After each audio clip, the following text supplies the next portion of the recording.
All right, we should be live. Welcome, everybody. Hope everyone's having a great day. Welcome to Trumbull Tech's new Nerd Herd today. We're going to be talking about some current events in the cybersecurity space. We also have a lot of questions that our viewers have been sending in that we'll be going over. I'm joined today by Elmer, and you all remember me. Um, we'll be jumping right into this. So I think the first big thing that Elmer and I were talking about a little while before we went on air right now is some of the news surrounding Anthropic's new Mythos AI situation. Are you familiar with that, Elmer? Oh yeah, it's a pretty terrifying conversation, and I think it affects and touches everybody really. Yeah, and for those who may be unaware, Anthropic is the AI company behind some of the Claude AI assistants you may have seen out there in the wild. And they recently were about to, it seems, release a new model with a new intelligence system, and they were calling it Mythos. And it was supposed to be a Claude adjacent AI assistant that was sort of highly intelligent on coding and programming and things like that. But because of that, it had some extra abilities that they had not planned for. And I think, in fact, when they ran it for the first time as a demo, as a trial run, basically, they told it to try and escape its own sandbox, its own rules that were keeping it contained, basically, and it managed to do it. And not only escaped its own sandbox, I think it sent a message to the head researcher immediately after it escaped, being like, "Hey, I got free. I don't think I'm supposed to be free." So they ended up deciding not to launch it because it was they deemed it to be, what would you say, like unethical. They weren't sure it was safe to release to the public yet. And so there was a lot of articles over the last couple of days coming out talking about Anthropic's move to not do that. Right now, I believe the AI model is in this like trial run phase where what they've decided to do is, instead of releasing it generally to the public, they're leasing it to major tech companies, the people like Google and Microsoft, and they're testing it right now for trying to patch up some of these vulnerabilities that it had found. Because apparently, as soon as they started running it was breaching systems everywhere. All of their systems that they were trying to run it in, it was finding zero-day vulnerabilities everywhere, which was not safe. So Microsoft, Google, people like that are helping them patch these security vulnerabilities before they release it to the public. But it's a stark reminder of what's coming. It's you got to keep your ear to the ground on some of this stuff, because you think you're safe, you think you're yeah, I use MFA. Yeah, I use a password manager. I've got antivirus on my device, but these tools are only getting more intelligent. Yeah, I think that's a great point, Aaron, and that the bad guys are evolving the new technologies faster than anybody else. They're really leveraging AI. Is a good example of where an AI component performed malware type functionality that the authors didn't intend. Yep. So AI doing malware kind of things that it was not programmed to do. Yeah. And so that's a big conversation. It is an implication that I think is going to have far-reaching consequences. And as you were just talking about, like it's another new development that pops up, and all of a sudden we have a vulnerability we hadn't considered before. Yeah. Recently, there have been components that are commonly used in programming communities where there are kind of component libraries, containers, if you will, and functionality is shared among programmers. And when those get compromised, all of a sudden you wake up one day and find out that, every software program in the world that employed that functionality is now compromised as well. And so it creates an environment where I feel like the average everyday person is just completely outgunned, and Yeah. it almost really needs a professional environment, a 24 by 7, 365, if you will, set of Mhm. eyes that are not just trying to block, like antivirus software has become all but ineffective, quite honestly. It Because can't keep up, right? yeah, the threat Yeah. vector is not a virus that's coming in from the outside. So the threat vector is email and one of your employees that clicks on a compromised email. So that's the Yep. threat vector. And antivirus doesn't do anything for that because that compromise is going to stroll past the antivirus all day long. Well, So because especially antivirus, if you open the door, the antivirus is going to be like, well, that's the yeah, user, right? I The user approved it. I'm going to trust the user here, you know? and not only that, the bad guys use system components to do their dirty work. And Mhm. system components by default are allowed. So you can't disable Task Manager, but the bad guys know how to leverage Task Manager and regedit and internal Windows components to do their dirty work. And those things can't be excluded because they're Yep. part of the Windows environment. And so the bad guys can execute without triggering the antivirus software. I mean, they've been doing that for decades now. And so the antivirus software is not the solution. Really, that you need a set of eyes that can monitor the behavior of the environment. You have to really watch what's going on in the environment and look for clues, look for data that shouldn't be there, look for ports that shouldn't be open, Yep. look for stuff moving around that shouldn't be moving around. and yeah, I think a new set of tools for most businesses is required in order to elevate that antivirus mindset and really begin monitoring the behavior of the environment with some services that employ, data centers to watch what's going on in your environment. Yeah, absolutely. And to, for a moment here, just kudos to Anthropic for recognizing that this wasn't ready to go live to the public. Because, I mean, you don't see that very often in today's world, in my opinion, companies making the moral decision, sticking towards a moral principle. So we'll have to see where it goes before it comes out again. I Well, think I think they, they did make a good decision. So once they yeah, knew it was bad, they decided not to release it. The risk here is that not every company is going to do the extra testing step. You put the extra logic loop in, have it check for itself. These mistakes happen all the time, like the coding logic that says, hey, I want you to try to escape your own sandbox and call me if you do, because you're not supposed to do that. Like, not every software author is going to exercise that level of due diligence. And so mm, the next time it goes wrong, those checks and balances might not be present. It might not be discovered before it transits into the wild. yeah, absolutely. And specifically with this new model of AI having this robust intelligence when it comes to coding, a lot of this stuff can happen. A lot of the things that it can take advantage of are things that are not visible to the everyday user. I see we have a comment here. Someone asked, can someone access your phone or computer without you knowing? And it's like, yeah, absolutely. Absolutely.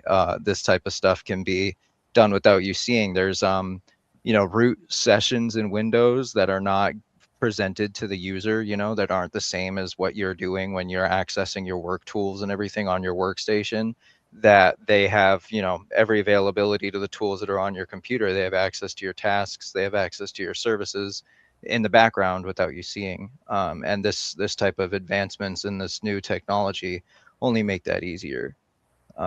So Yeah, and it's a great question. The honest answer is absolutely. And in fact, it's the first thing that happens when any compromise occurs. The bad guys, as soon as we talked about email being the risk factor. As soon as you yep, click on a compromised link in an email, it's going to install a backdoor that allows the attacker full access into your system, and that will be persistent even if you reboot the computer. yep, And so that's the very first thing that happens when you click the link is they set the hook. and everything else happens after that, and you won't know they're there. Yeah, Yep. 100%. Yeah. All right. Well, I think we're being joined here. I'm going to pull in our fearless leader, Dave. I'm going to add him to our stage. Let's see.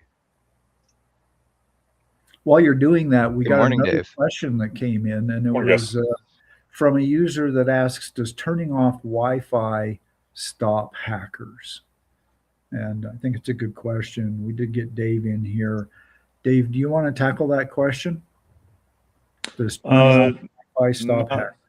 not necessarily, right? So again, there's multiple communication mechanisms. So depending on the attack or the methodology, it could be compromised via Bluetooth, or NFR is also an option as well. So um,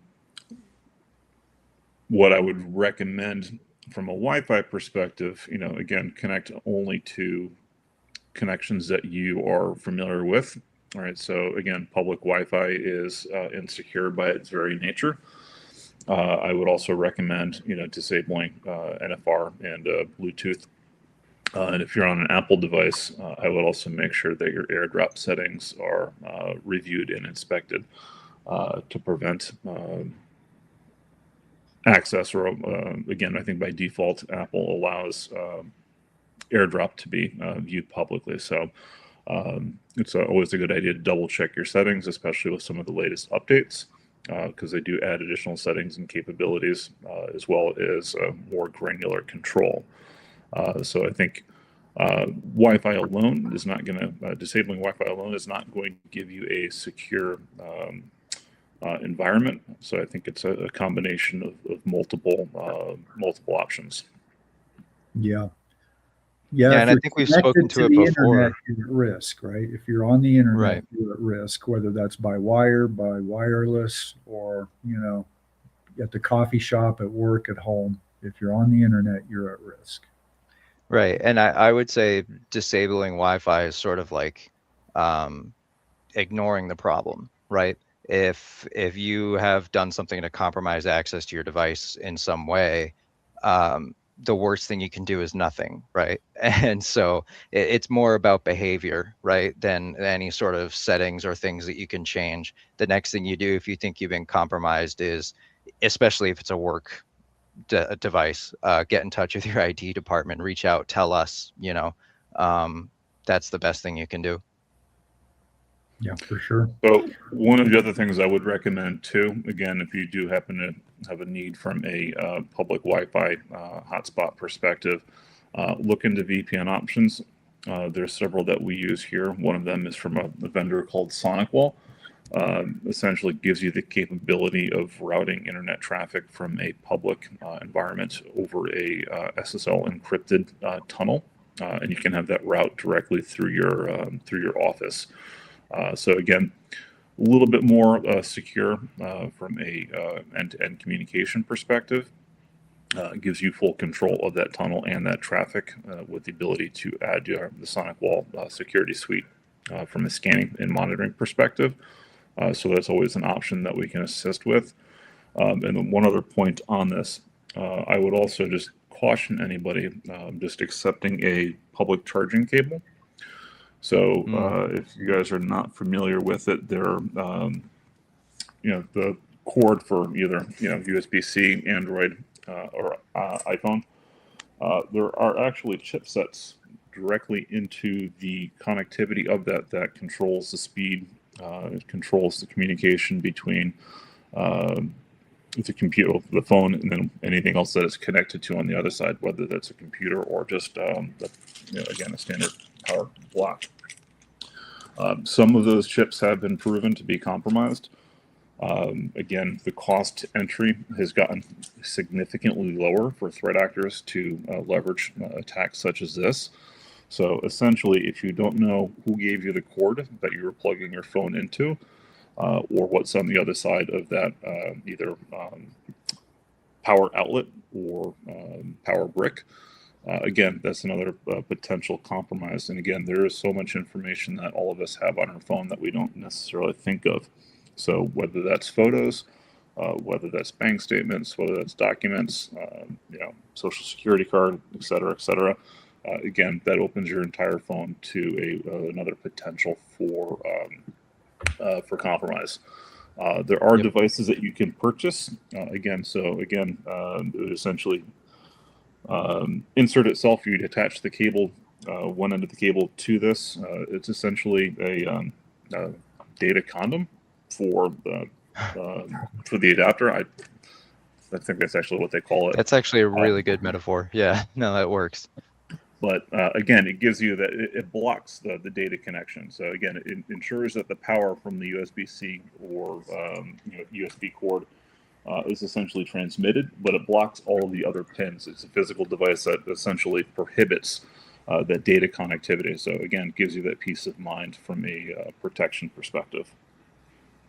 And just also trying to find alternate ways. Like, I don't know about you guys, but going to the airport and everything, you always see those like right over your shoulder. They have those little USB ports, and you can plug your charger into there and charge your phone while you're waiting for your plane to land and everything.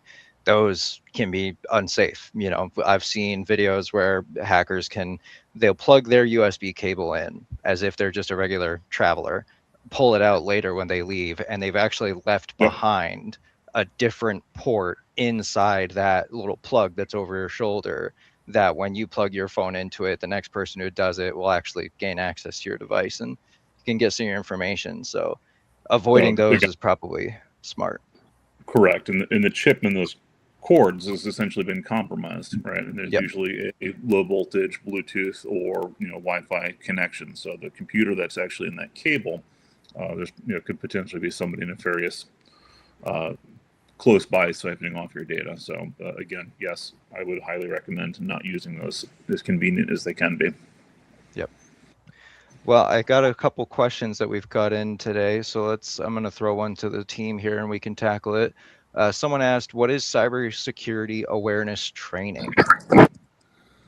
Either one of you want to start off on that? I'll start that. The cybersecurity awareness training, I think, is probably the absolute cheapest and most effective thing you can do right now today to lower your risk profile. And we talked a little bit about, you can tell from this conversation that the bad guys are constantly evolving and generating new ways to get you. But their most common way still is email.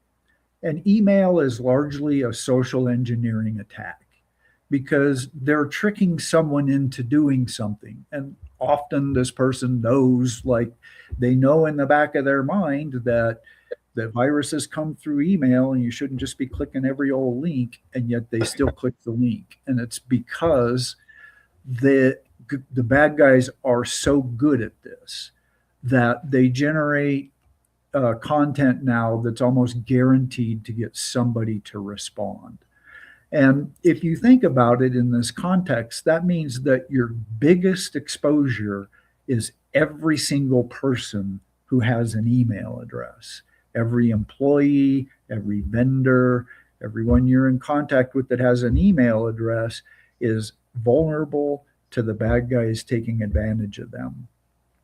And so if you really want to lower your overall risk profile, the quickest, easiest, cheapest way to do that is to make cybersecurity top of mind, to make sure that everybody's always thinking, should I click that link? Is this email safe? Is this phone call even legitimate? Because sometimes the bad guys will call your phone. And we were doing a podcast where we had a bank representative here, and they were talking about how they had people coming in the bank all the time who were being manipulated to withdraw money and send it to the bad guys. And their teller crew was aware that this happened all the time.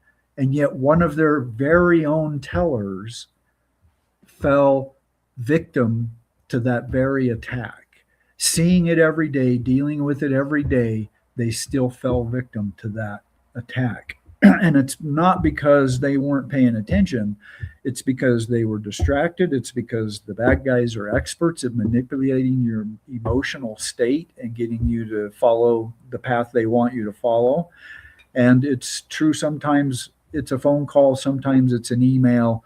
Sometimes it's a guy on the other side that says, we're from Microsoft and we need to take over control of your computer. Yep. And so what you want to make sure is that the person that that's happening to is aware enough that they can put the brakes on and they can stop that chain of events, and they can react and recognize there's a problem, and then pivot and take other corrective action. And so that's where cybersecurity training becomes critical, because it creates that ever-present cybersecurity awareness. It makes it top of mind. And TrumbleTech has some really great solutions. I want to invite Aaron to talk a little bit about this, because there really are some cool tools now that allow small businesses to work with their employees and make sure that they're staying cybersecurity aware. So, Aaron, tell us a little bit about. Yeah, of course. It's so we use, one of our products that we use is from Huntress. If you've been in the cybersecurity world for any amount of time, you've heard of Huntress. They offer a security awareness training program, and it's fairly robust. And basically what it does is we'll test your employees, basically. We'll try and get them and trick them and hack them. No, I'm kidding. What we do is we send out, Huntress sends out these fake phishing campaigns. So the emails that come into your employee's inbox will be, they change monthly, so they don't always look the same.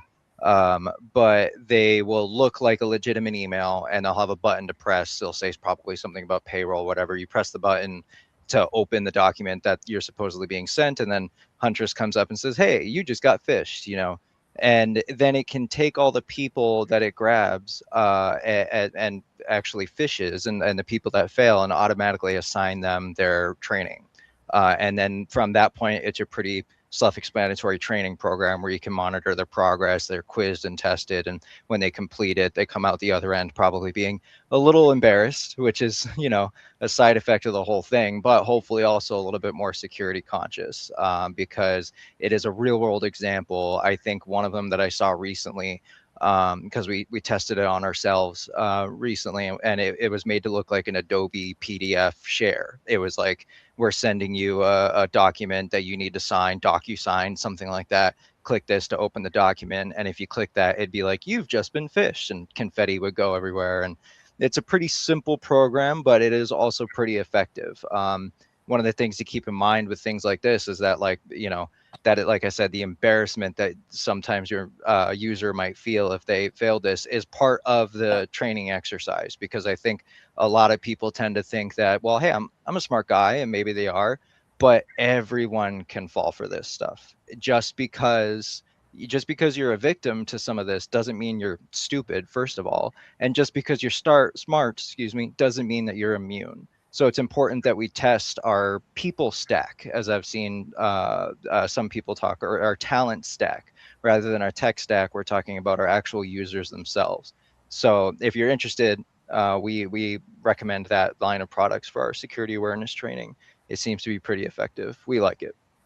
So thank you for teeing me up there, Elmer.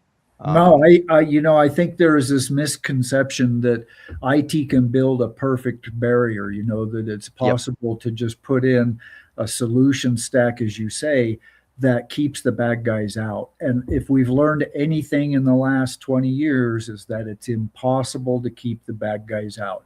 They've been in NASA, they've been in the Pentagon, they've been in Microsoft. You cannot keep the bad guys out. So it becomes a question of, how do you mitigate that and minimize your risk profile to the greatest extent that you can. And so, yeah, perfect. We've got a few other questions coming in. I think we did actually inadvertently answer one of them. Someone asked, what is the most common reason people get hacked? And I think we've kind of covered that a little bit. I think it's mostly human error. Yeah, and email as a vector. Yep, absolutely.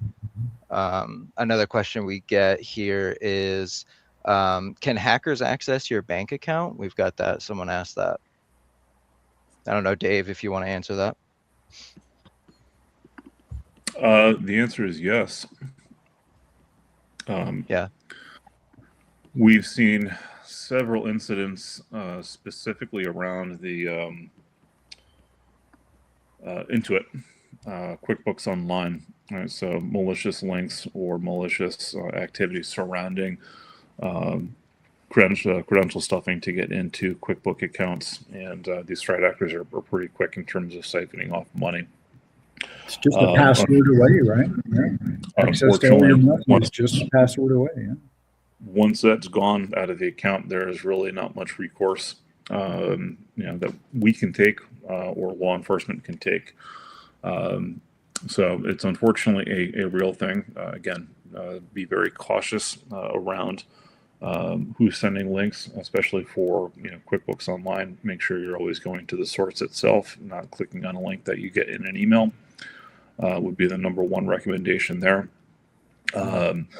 And then I would also say ensure that your passwords for anything financial are independent to one organization. So do not repeat your password for Intuit with your online banking and or third-party websites such as Netflix. Again, if any of those are compromised, that allows that lateral movement from one account where hey, we've got email and password. Now we're going to take a guess and see if we can get into QuickBooks or Chase Bank or something like that. So again, just basic password hygiene in terms of not reusing passwords across multiple websites can definitely help. And then the other thing that we've seen specifically, even for small business, is the prevalence of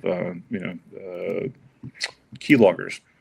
One of the pieces of software that we use in terms of being able to support our users remotely can easily be abused, and we have seen this in the wild, where a product from ConnectWise called Screen Connect is used to allow full remote access. And it can be configured in such a way that you'd never realize if it happened to get installed that somebody is actually connected to your desktop, able to see your keystrokes, able to see what you're doing and typing.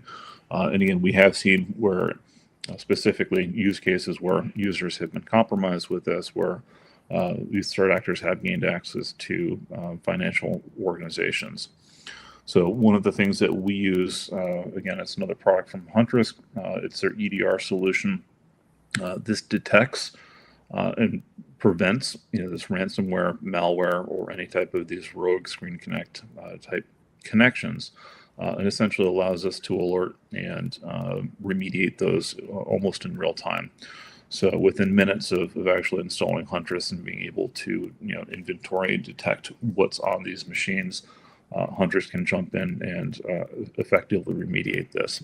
So again, we do have solutions for real-time protection to prevent some of this thing, but again, a lot of this comes back to basic security hygiene and best practices. Yep, perfect. Appreciate that. Yep. I think we got time for one more question. We've got a lot of them in today, but let me see if I can get a good one. Let's see. What are 5 ways to prevent cyber attacks? I think we just covered the strong passwords. Yeah, the security awareness training. Good one. Yep. Yep. We've talked about MFA. Behavior-based monitoring. Yep. Something that's way beyond antivirus. That's a behavior-based monitoring. Yep. And then I think the other thing is, a lot of these phishing attempts and a lot of these email vector attacks and everything a lot of the times they come through feigning urgency. As long as the attackers are able to keep you nervous, anxious, rushing, things like that, the less you're going to think about what you're actually doing, the less you're going to think about why do they need my date of birth, why do they need my PIN card for my debit card, or things like that. They can keep you rushing, then you'll be easier to take advantage of. So slowing down is something I'd recommend. Taking your time, understanding, ask yourself, why am I doing this? Why does this program need this access? What am I attempting to do here? always ask questions like that, and never let them rush you along, because that rushing it's a strategy. They're trying to take advantage of you. So, and I think Dave hit on a good one too. He was talking about credential stuffing, password stuffing. And I think that's one of the great risks, the biggest exposure points, is that people tend to reuse their passwords. So if you're using the same password on Facebook that you're using on your bank account, the bad guys steal all of Facebook's passwords every year. So they have your password for the last gazillion years from Facebook. And so don't be reusing that at all. And in fact, in order to have good password hygiene, the old recommendations of 8 characters and have some letters and numbers and punctuation in there, that's completely invalid now. 8 characters can be easily cracked. I mean, we're recommending 12 to 16 character passwords that are random, that don't have words in them or are complex phrases that are built together. And they have to be really unique to every individual account. As Dave said, your financial passwords need to be treated completely different from your social media passwords. And so I think having a good password management solution is something that has to become part of everybody's toolkit. You used to be able to write it on a slip of paper and keep it under the keyboard, or try to remember them, but don't put it in a text file on your desktop. And get a good password manager that allows you to effectively manage the new requirements around unique, complex, long passwords. Yeah. Yep. Be willing to make it difficult for you. If it's difficult for you, it's going to be difficult for an attacker. You just use things like Elmer mentioned, a password manager, to make it a little less difficult for you. Yeah. Get a tool, implement MFA. Yeah. Plus, it's just convenient, right? I mean, I can't remember all my passwords all the time, if it wasn't for, sometimes I remember where my login is, like what website I have to go to log in for things, because of my password manager, not because I remember the website specifically, but a lot of the times I'll use my password manager for that. So, we got one last question in. We got, what is the golden rule of cybersecurity? That's an interesting question. What do you guys think? What would be the golden rule of cybersecurity? Please, can I have your password? Said the bad guys. Yeah. If it smells bad, it probably is bad. Yep. I think the sniff test doesn't get enough, instinct, gut feel, the smell test. If something it feels out of place, it's out of place. I was talking about the bank teller who fell victim to the same attack she was seeing her customers deal with every day. And, they were actually telling, these people will say, won't tell your bank that we're asking you to withdraw this money, because your bank's going to try and talk you out of it.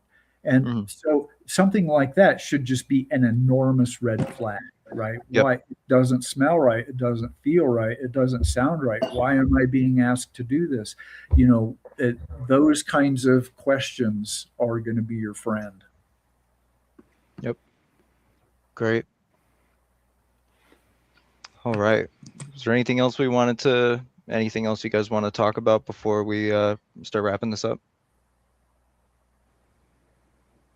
I know we were talking a little bit about some current events recently. We talked about the Mythos Anthropic stuff that we got going on.